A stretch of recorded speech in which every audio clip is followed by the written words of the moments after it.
Necromancy stands out as an enigmatic art where the line between life and death is as delicate as the mist that rises at dawn. Since time immemorial, humanity has questioned what happens after the final breath. It is in this space of uncertainty that necromancy flourishes, promising not only answers but also the possibility of communication with those who have passed. But is this communication truly possible? Or is it just an illusion created by the human mind? These questions are not exclusive to our time. They have been explored in ancient myths where heroes and gods interact with the afterlife, seeking wisdom, advice, or even eternal life.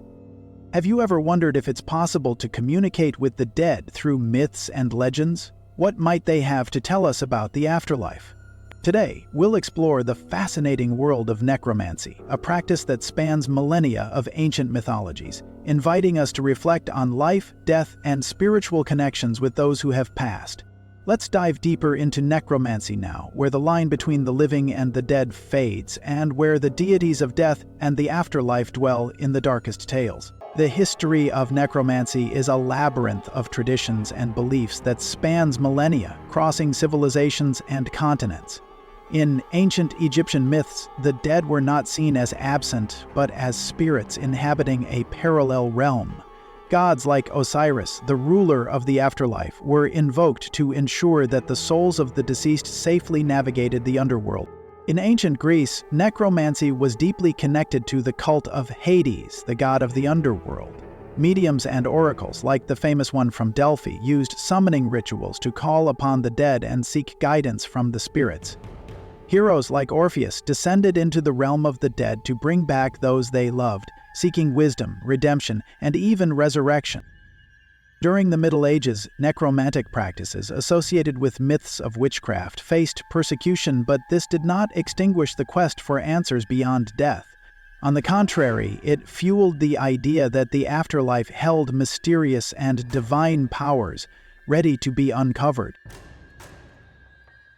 Within necromancy, we find principles that are more than just summoning techniques. They are concepts deeply rooted in ancient mythologies. The idea that death is a transformation, not an absolute end, is central. In ancient Egypt, Osiris symbolized resurrection and the continuity of the soul. For necromancers, this view persists. Death is a passage, and spirits are guardians of wisdom and knowledge that transcend time.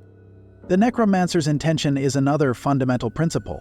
In mythologies, gods and spirits are not neutral beings. They are driven by emotions and desires. The necromancer's relationship with these entities must be sincere and respectful.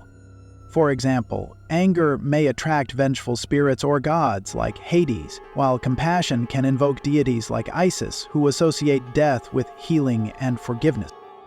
Additionally, necromantic rituals are often filled with symbolism. Each element in the ritual carries a deep meaning. In the myth of Orpheus, his lyre was the key to crossing the underworld.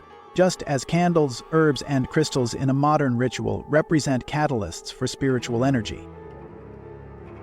The rituals and ceremonies of necromancy in ancient mythologies are described as profound spiritual experiences.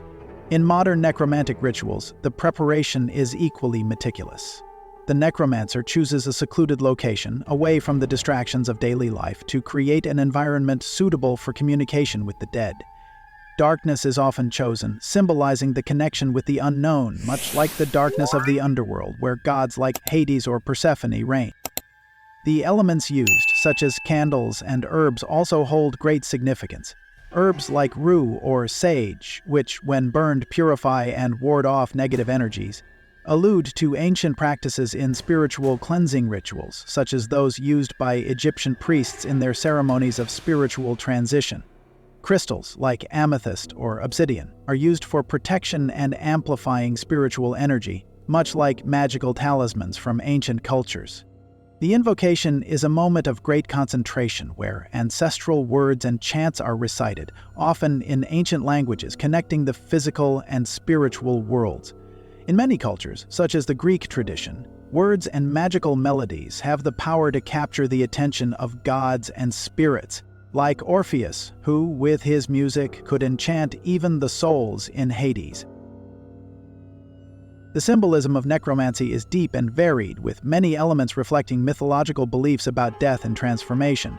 The skull, a universal symbol of death, frequently appears in rituals, much like in the myth of Hades, where death is a portal to transformation, not a definitive end. Candles, with their dancing flames, are often associated with the light that guides spirits, a metaphor for the connection with the gods of the afterlife. In the Egyptian myth, the light of Osiris is the guide that illuminates the path of lost souls. Colors, such as black for protection and white for purification, represent the dualities of life and death, which coexist in mythological stories like the cycle of Osiris and Isis.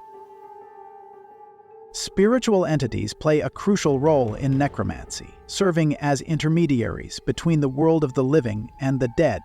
In mythology, gods and spirits are not mere passive figures, but active participants in communication rituals. They are imbued with their own stories, characteristics, and intentions.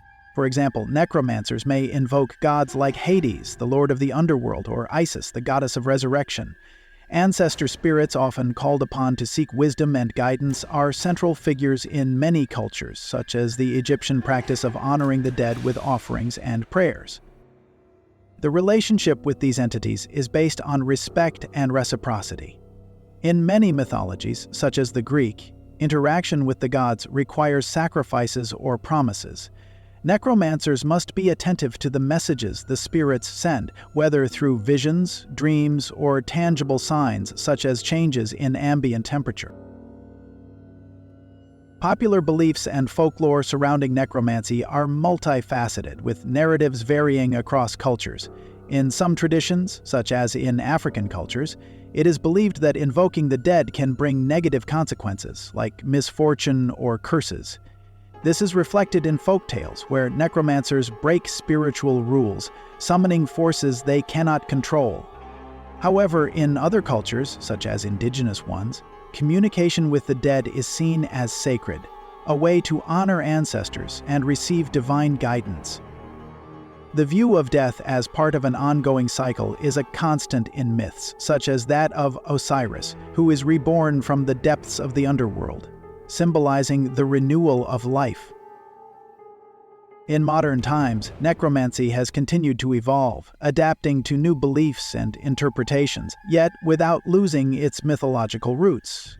Many contemporary practitioners view necromancy as a way to honor their ancestors and seek spiritual answers in times of crisis. The popularization of digital platforms and online communities has also brought new perspectives to the practice, allowing necromancy to spread in a modern form while maintaining deep mythological connections. Ancient myths continue to serve as a solid foundation for understanding the practice of necromancy in contemporary times. If you enjoyed this video and want to keep exploring the world of necromancy and other spiritual practices found in mythologies, subscribe to the channel and turn on notifications. Share your thoughts or experiences in the comments below.